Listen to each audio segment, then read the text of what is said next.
When should you scale your Facebook ads to get more coaching clients? That's what I want to talk about today. My name is Jason Nyback. I spend about $1 million a year, or invest $1 million a year, so roughly on ads, and to get coaching clients. And then we teach what we're learning, what we're discovering, what we're finding out to coaches who also want to figure out how to get clients from Facebook. Now, in this video, I want to talk to you specifically about when you should scale your Facebook ads to get more coaching clients. Because here's the problem. Most coaches are going blind into ads. They don't have proper metrics. They don't know what they're looking for. All they know is they're like, well, I hope if I run enough ads, this thing will work. It's got to work. I'm pretty sure it's going to work. And they don't know what to look for. All they know is that maybe they got a couple random sales and it's going to grow, or I think eventually this should work. I mean, my message looks good. I got a good lead magnet. Everybody likes my stuff. Why is it not working? Until they hit the wall, run out of money, or just get frustrated enough and be like, this isn't working. Like, I'm spending all this time and money. I'm not getting anything. What do I do? So let's talk about how to fix that today, okay? I'm going to talk about 3 KPIs. What's a KPI? It's a key performance indicator that you need to be watching for. These are what we do. Okay, so you can do whatever you want, all right? There's absolutely nothing saying, I'm not saying you're going to make $100,000 a month or anything crazy like that if you follow this advice. I'm just telling you what we found spending now into the multiple millions over the years on Facebook, and what we see with our clients are the key performance indicators to know to keep going or to slow down. Now, first one is cost per registration, all right? What we like to see in our stuff is we generally like to see a registration rate of somebody coming off an ad at about 10 to 20%, okay? Meaning somebody watches your ad, they go to the page and register for the webinar. We recommend automated webinars all day long, and there's other videos on my channel to talk about that, okay, about sales funnels. Now, so 10% to 20%. Okay, we find that that's a pretty good ratio. It's what we found. Now, that's only one. Okay, so if your webinar registration rate's like 5%, meaning 1 in 20 people are registering, that means one of 2 problems. Okay, it means you have a messaging problem, meaning the people hitting that page are not connecting with your offer, and they don't really like it, or not that they don't even like it, just it doesn't there. It's like, it's not for me. You know what I mean? They're not mad probably unless it's insulting, but in general, they're just like, don't like this. I don't care about this. Or you have an ad problem where your ad is talking about something that's not continuing the conversation in their head over to the registration page. So there could be a disconnect in the sense that they're like, read the ad, but then they go to the registration page, it's totally different. Hypothetically, for example, okay, just hypothetical example here, say your ad is about NLP and, subconscious mindset reprogramming or something like that, say, or like some sort of coach who teaches that, and they go to your ad, or they go to your webinar and it's about like achieving your goals, you know what I mean? They're like, what? You know what I mean? It's got to be congruent. Third problem is it could be your audience.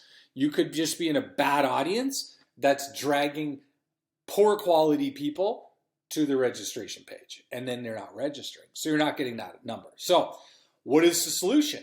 Well, you got to test that, all those things. It's almost like a Rubik's Cube where you got to get it working, so that what we do is we find 10 to 20%.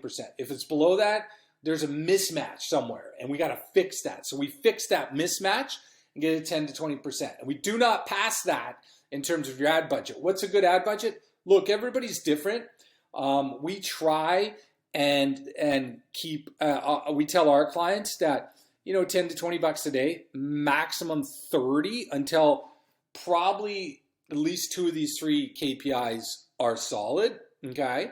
Because, you don't need to spend 100 bucks a day to get this data. I mean, you're going to get it fast, but it's just waste money. You know what I'm saying? So we like to go conservative and recommend conservative, small numbers to get the data. Now you're gonna hit 20 grand a month on 20 bucks a day? No, not a chance. But the goal is not to hit 20,000 a month. The goal is to get a 10% webinar registration rate. For us, that's what we do. Because unless you hit that, good luck. You're never going to get 20 grand a month, right?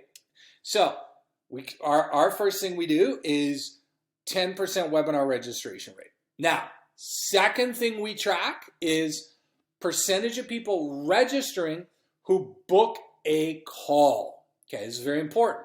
Discovery call, strategy session like that. And we want to see 5% right off the webinar. Okay, so if 20 people register, we want to see one call booked right off the webinar and then one call from the email follow-up, roughly. So roughly 10% is what we're looking for. So if 20 people register for the webinar, we want to see 2 calls, okay? That's generally what we want to see. So if they're not, so if we got it, so what does that mean then? Well, what that means is simply this. You got a 10% webinar registration rate. You got 20 people came through your webinar, nobody booked a call. What do? Do you shut your business down? Well, a lot of coaches do, and then they give up, right? But we know that 10% are registering, maybe more. All right, so that looks good. Now, if they're not booking a call, then what's the issue? Most likely it's something on the webinar, okay, or the email follow-ups. So we want to isolate those 2 things, and we want to go, all right, let's see how far they're going. Let's tweak the webinar. We use a variety of systems to figure out what's going on that in the webinar. And then, we tweak, refine, change the webinar up, stuff like that. Hopefully they book a call. And then same with the email follow-ups, right? And then we test it, okay? And again, if 10% webinar registration rate, we're okay, that's great. But if we're not seeing these calls being booked, we're never going to say, jack your ads to $100 a day. I mean, some people who like have a lot of money, I guess you could do that, but it just doesn't make any sense from our perspective. So we're like, let's just keep the money. Let's just keep the ad spend at a reasonable level, okay?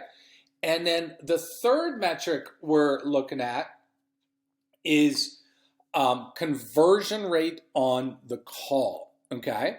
So let's say 10% webinar registration rate, you get 20 calls. Or let's say you get, hypothetically, let's say you get 100 webinar registrations.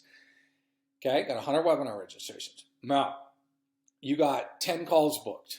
Okay, now let's say 8 of those are qualified. Okay, and let's say you got 8 times 3 is 2 to 3 calls, or 2 to 3 sales. Well, now you're about a third. That's pretty good. So then, great. But let's say you get 8 solid calls. Say you got 10 booked, 1 no-showed, and 1 you kicked off the calendar because they just weren't qualified, right? And you're just like, I don't want to talk to this person. This person, I don't even know what they were thinking, right? You do 8 calls, and they all say, I don't have the money, or I don't like to make decisions like this over the phone. They're going to give you all kinds of excuses, right? And they don't move forward. What do you do? Well, what a lot of coaches will do is they will blame it on the audience, okay? They will say, I'm only attracting broke people. I need to fix this. The problem is that's very rarely the case, okay? Rarely is it ever the case. Maybe in 1 out of 20 times that I've seen, okay?